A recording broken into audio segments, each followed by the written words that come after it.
Hello and welcome, and in this video we will be discussing the Japanese urban legends Iceberg. Myths and legends about supernatural curses, unexplained incidents, and strange beings have been part of Japanese culture since the literal Middle Ages. However, the urban decay of post-war Japan, in addition to the 21st century's internet revolution, have created a rich new environment where gritty tales can both be recorded and propagated in a way that they never have been before. Whether or not these tales have a kernel of truth is a question best left to the reader, but I like to believe that history is full of strange things that survive to us today only through personal experience and stories. So without further ado, let's start with layer 1, the Shallows. The Teke-teke is a type of yokai that looks like a woman cut in half without any legs, that moves by dragging itself on the ground with its arms, an action that produces a very distinctive sound that apparently sounds a lot like Teke-teke. Every prefecture or locality in Japan seems to have its own version of the Teke-teke legend. In some, the creature was originally a human that died in an accident and now torments others from beyond the grave. In others, it was a disgraced suicide victim or even orphan that suffered some kind of trauma preventing them from passing on. However, in every one of these cases, the Teke-teke is described as a type of onryo, a spirit of vengeance that emerges from powerful residual emotions at the moment of death. The most widely told version of the legend involves an office worker from Hokkaido named Kashima Reiko. According to the story, Reiko was assaulted by US Army soldiers and later that night jumped from a bridge onto railroad tracks, where she was torn in half by an incoming train. However, Reiko didn't die immediately because the cold of the Hokkaido winter made her blood vessels contract. Instead, she crawled down to a train station begging for help, where she was eventually seen by a station attendant. However, this attendant did literally nothing and just covered her with a plastic tarp and left her to die and bleed out. So, in the days and weeks since, the first Teke-teke incidents start to happen. Even though the creature is regarded to be Reiko's curse, there is some variation in whether or not it's perceived to be her actual ghost that wants revenge on humanity, or if it's just out to mindlessly slaughter as many people as it can, juiced up by the negative energy of her death. There is another school of thought that the Teke-teke attacks people in order to fulfill a condition to pass on, specifically to steal their legs because it needs a complete body in order to reincarnate. Anyway, the creature will normally ambush people on empty roadways or train tracks and can move much faster than a car when it wants to. So the only way to really escape this thing is by plane or water. Depending on which version of the legend you listen to, what exactly the Teke-teke does once it catches up to you is a little different. Either it straight up cuts you in half, or does something a little more unspeakable, which is never described in detail, but is regarded to be absolutely graphic and horrifying. Now, you might be wondering, how does the creature select its victims? Well, sucks to be you, because anyone who hears Reiko's story becomes a target. So have fun. So what will happen is that at some point in the next few days, she'll appear to you in a dream and ask you a series of riddles that you have to answer in precisely the correct way. Because dead viewers are bad for audience retention, I'll just tell you the answers. So the first question will be, do you need your legs? To which you have to say, I need them right now. And then she'll ask, who told you my story? To which you need to lie and say, I heard it from Kashima Reiko.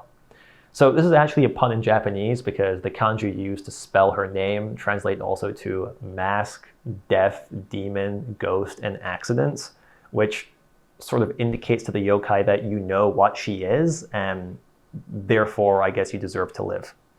If you've done it right, you get to live. The Hachishakusama is a type of yokai that takes the form of an 8-foot-tall woman with pale skin, long black hair, and a masculine voice, dressed in a white summer dress and a wide-brimmed hat. Rather than regular speech, her true voice is this very distinctive and absolutely unsettling noise that sounds a bit like this.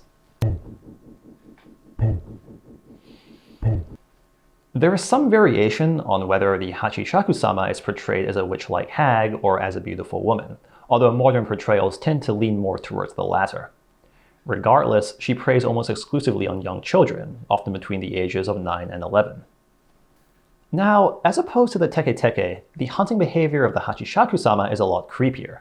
Rather than appear one day and run people down, she will stalk children for weeks or even months, even appear in public in places such as crowded intersections or even outside schools. But she will only be perceptible to the child in question who is hunted. Eventually, Hachishakusama will start to mimic the voices of that child's close family members, which it will start to do more and more until eventually the child cannot differentiate between what he or she hears and what is truly audible to others. Then, when the time is right, Hachishakusama will lure the child outside and abduct them. According to legend, Hachishakusama was originally imprisoned by monks using 4 Jizo statues placed around a ruined building that was used to bind her. Eventually, due to either natural degradation or foul play, one of the statues broke and released her to torment Japan again.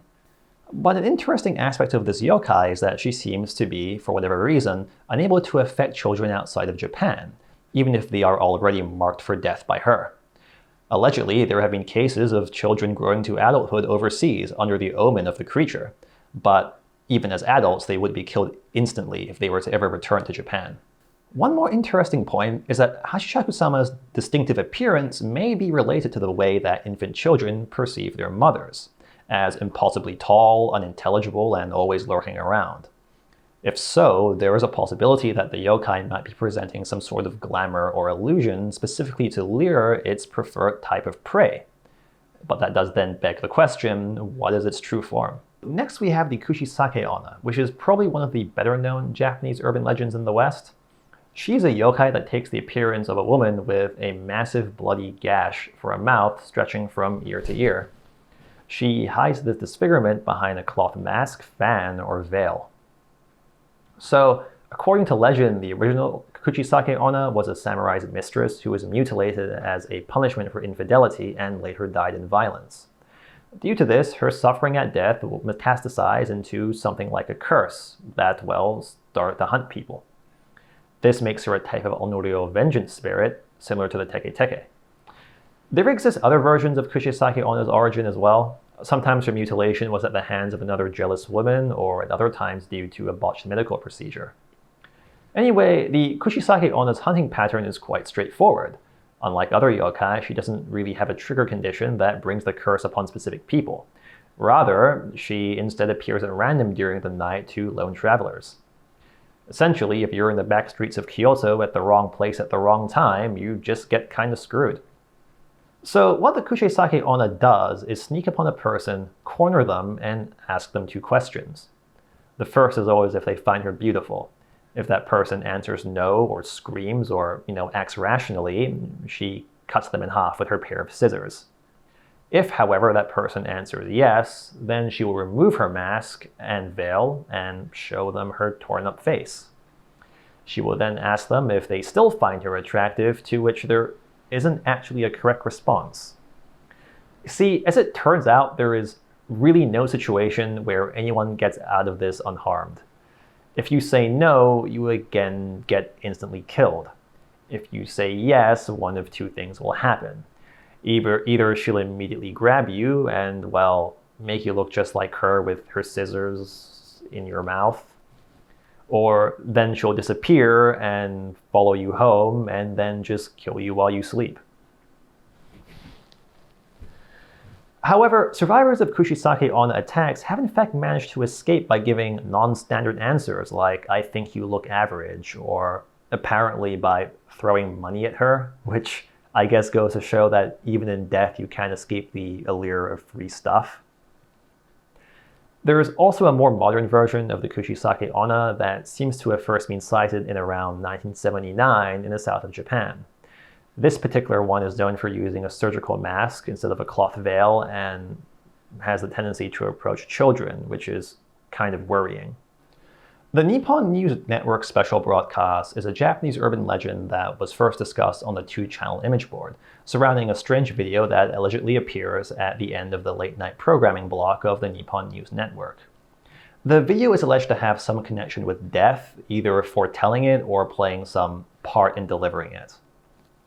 So anyway, this video starts on a blank color signal marking the end of the programming block, and then switches to a static image of a junkyard overlaid with a rolling wall of text that contains the names and ages of 1 or more people. At the end of the list, the words, "These are tomorrow's victims" appears, but the lettering for victim can also be read as sacrifice by omitting 1 character. So this is where one of 2 things may happen. The first is that the list contains your name, in which case you are screwed. The second less common possibility is that a monotone voice will begin to read off the names, followed by a 5-minute still image of an eye that will just watch you. The alleged recreation of this video that exists on YouTube then switches to some creepy images that may or may not have been part of the original legend, so I'm not really going to address it. However, there doesn't seem to be an accepted rule that determines why certain names show up, or in what way these named victims are meant to die. It is also unclear whether viewing the broadcast makes the viewer a potential future victim, or not. The consensus just seems to be to leave your TV off during the night, as the phenomenon is not fully understood. So, Phantom Answer, properly known as Kaijin Answer, was a legend circulated through Japanese forums and image boards like 2chan in around 2002. It describes a yokai that is summoned via cell phone and a bit of group participation in order to answer questions, sort of like a mobile Ouija board.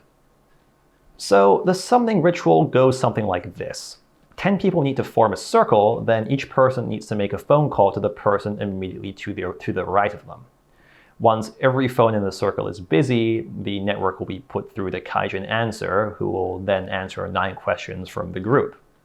He will answer any question he can truthfully. However, then he will ask one person in the group, chosen at random, a question himself. This question is intentionally very difficult, sometimes in the context of a maths problem like asking what day of the week corresponds to an arbitrary date or year. So if the chosen person answers this question wrong, Kaijin Answer will materialize a ghostly hand or limb and start stealing pieces of the person's body.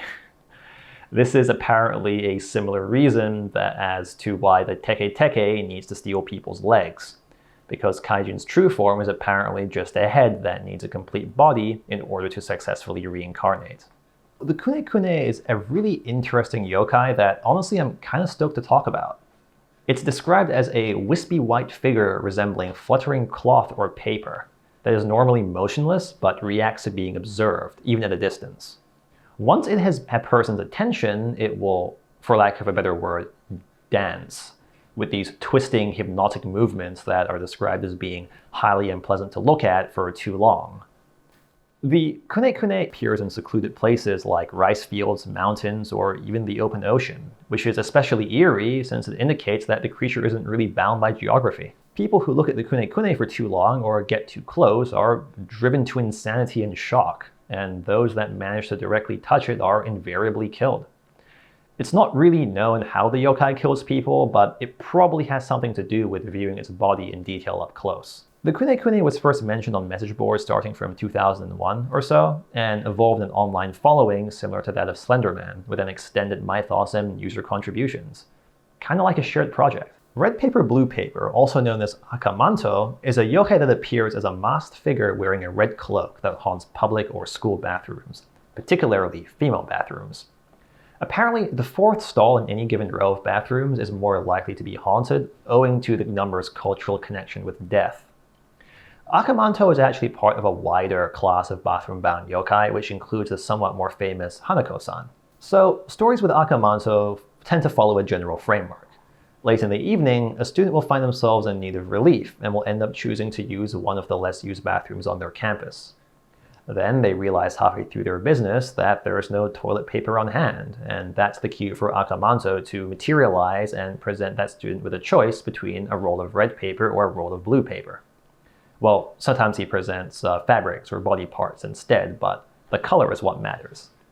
See, choosing the red object will result in a person getting lacerated and flayed, but choosing the blue object results in somewhat varied outcomes ranging from strangulation to exsanguination to the point where their skin turns blue, which is arguably still probably better than getting flayed.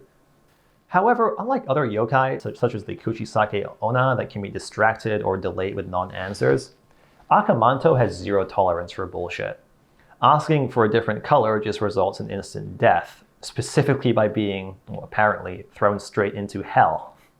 For some reason as well, asking for yellow objects particularly triggers him, as he will proceed to jam that person's head into the toilet and drown them to death in their own feces. So, funnily enough, one way to escape Akamanto in a few versions of his story is to just reject his deal and leave, since he's bound to the toilet and he seems to require people to accept some variation of his deal before really doing anything. However, some later renditions of the tale have patched that exploit and have made him pretty much impossible to escape without, well, intervention. Akamanto originated as far back as the 1930s and has gone through an astonishing number of variations to his story. Sometimes he isn't even a yokai, but instead just a regular dude who frequents bathrooms and likes to murder kids. Other times he offers a choice between non-standard colors like red and white. In these cases, the outcomes can get pretty goofy, like choosing red makes him materialize a tongue that licks you down there to clean you and then just disappears. And then sometimes choosing white will materialize a hand in much the same way to clean you as well down there, which I guess is better than the alternative. And sometimes still, he doesn't even kill people and just permanently dyes their skin the color of their choice, which, I mean, it's one way to get a tattoo. So that was part 1 of the Japanese urban legends iceberg. If you found it at least somewhat informative, do stay tuned for part 2, and thank you for watching.